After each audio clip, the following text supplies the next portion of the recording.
एक बार पुनः स्वागत है आपका। आज हम लोग देखेंगे लीप वर्ष का प्रोग्राम। लीप वर्ष क्या होता है? लीप वर्ष को समझने से पूर्व कुछ चीज़ें हैं जो आपको मालूम होनी चाहिए कि लीप ईयर किसे कहते हैं। तो लीप वर्ष ऐसे वर्ष होते हैं जिसमें 366 दिन होते हैं, और ये भी कहा जाता है कि वह वर्ष जो है वह 4 से पूर्णतः विभाजित होता है, जिसके आधार पर हम ये तय कर लेते हैं कि यह वर्ष लीप वर्ष है या नहीं। ये बात काफ़ी हद तक सत्य है। ओके, तो इसी का उपयोग करके हम एक प्रोग्राम बनाते हैं। कैसे, आइए देखते हैं। यदि कोई वर्ष अगर 2020 है और इसे 4 से विभाजित किया जाए तो 4 पंचे 20, ये विभाजित हुआ। ओके, ठीक इसी प्रकार ये भी कह सकते हैं कि 4 पंचे 20, ये भी पूर्णतः विभाजित हो गया। तो इस आधार पे हम कह सकते हैं कि ये जो 2020 था वो क्या है, एक लीप वर्ष है। अब अगला लीप वर्ष कब आएगा? तो 4 साल बाद आएगा, 2024 है। तो इन सब चीज़ों की चेक करने के लिए हम एक प्रोग्राम बना सकते हैं। कैसे, वही चीज़ आज हम लोग देखेंगे। तो आइए एक बार देखते हैं। अगर इसके लिए हमें प्रोग्राम बनाना हो तो जानते हैं, अगर हम लोग भाषा के रूप में बोले इफ मतलब यदि कोई वर्ष क्या हो, 4 से विभाजित हो जाए, तो इसके लिए हम लोग ऐसे प्रोग्राम लिख सकते हैं। इफ अगर y एक ईयर हो तो इसको मॉडुलस बना के 4 से डिवाइड कराएं और उसका जो शेषफल है कितने के बराबर आता है, 0 के अगर बराबर आता है, तब हम कह सकते हैं या प्रिंट करा सकते हैं कि वो ईयर कैसा ईयर है, लीप ईयर है। अदरवाइज हम ये कहेंगे कि वो लीप ईयर नहीं।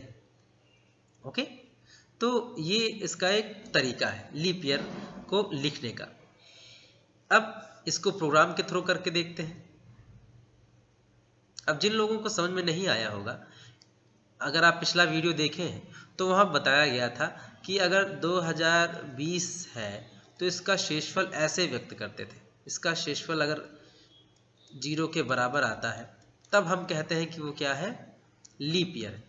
तो ये आपके कहलाते थे क्या, ये इतनी पूरी, ये कहलाती थी कंडीशन, जिसे शर्त भी कहा जाता है, कंडीशन कहलाती थी। और इस कंडीशन के सत्य होने पर ही इसके भीतर लिखे हुए स्टेटमेंट क्या होते थे, रद्द होते थे। ओके, तो इस 2020 को बार बार ना बदलना पड़े, इसलिए यहाँ पर y बराबर मान लेते हैं 2020। हम इसको चेंज करेंगे तो इसकी वैल्यू ऑटोमेटिक यहाँ पर चेंज होती रहेगी। ओके, इस आधार पे हम इस प्रोग्राम को करते हैं। तो आइए शुरू करते हैं। हमारे पास एक प्रोग्राम है और यहाँ पे टाइप करते हैं #include stdio.h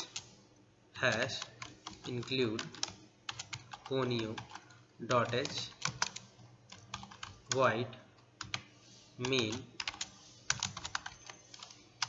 यहाँ लिखते हैं CLRSCR क्लियर स्क्रीन, और लिखते हैं int y is equal to 2022 और यहाँ लगाते हैं कंडीशन इफ, शर्त चेक करने के लिए लगाते हैं y मॉडुलस 4 लगाते हैं। ये वही लाइन है जो लिखी गई थी कि y अगर 4 से कटे और उसका शेषफल कितने के बराबर आना चाहिए, 0 के बराबर आना चाहिए। यदि वो कटने के बाद 0 के बराबर आता है तब हम कहेंगे कि वो संख्या क्या है, वो ईयर क्या है, लीप ईयर। अदरवाइज क्या कहेंगे कि वो लीप ईयर नहीं है। तो अगर मैं यहाँ पे केवल इफ का यूज करता हूँ तो ये केवल एक ही घटना सत्य के बारे में ही बताएगा। असत्य के बारे में जानना चाह रहे हैं तो आप यूज करिए एल्स।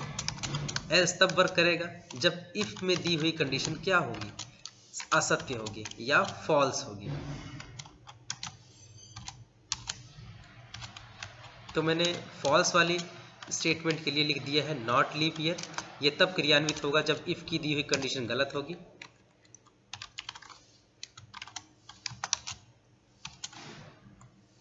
इसको सेव कर लें F2 दबा के, यहाँ लिखते हैं LEAP leap.cpp। ये प्रोग्राम स्टोर हो चुका है और कराते हैं कंपाइल कंट्रोल F9 से।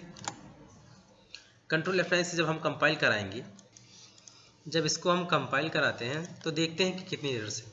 तो हमारे द्वारा लिखे गए प्रोग्राम में कोई एरर नहीं है। अब हम कराते हैं इसको रन, देखते हैं। तो देखा आपने, आया क्या, लीप ईयर, अर्थात 2020 क्या है, लीप ईयर है। अगर आप चाहते हैं कि ये नॉट लीप ईयर भी लिखे तो यहाँ पे इसके मान को आपको चेंज करना होगा। अर्थात 2000 अगर हम लोग 21 लिखते हैं तब देखते हैं कि ये क्या बताता है। 2021 लिखने के बाद पुनः कंपाइल कराएं और रन कराएं, देखें क्या लिख के आता है। तो आप देख रहे हैं इस बार नॉट लीप ईयर लिख कर आया। जब इफ में कंडीशन सत्य थी तब इफ के स्टेटमेंट चले, और जैसे ही इफ की कंडीशन असत्य हुई तब एल्स के स्टेटमेंट रन होने लगे। तो यहाँ आप सीख सकते हैं कि कैसे लीप ईयर के प्रोग्राम को रन कराना है। तो आज के लिए इतना ही। Thank you so much. मिलते हैं अगले भाग में, तब तक के लिए इतना ही।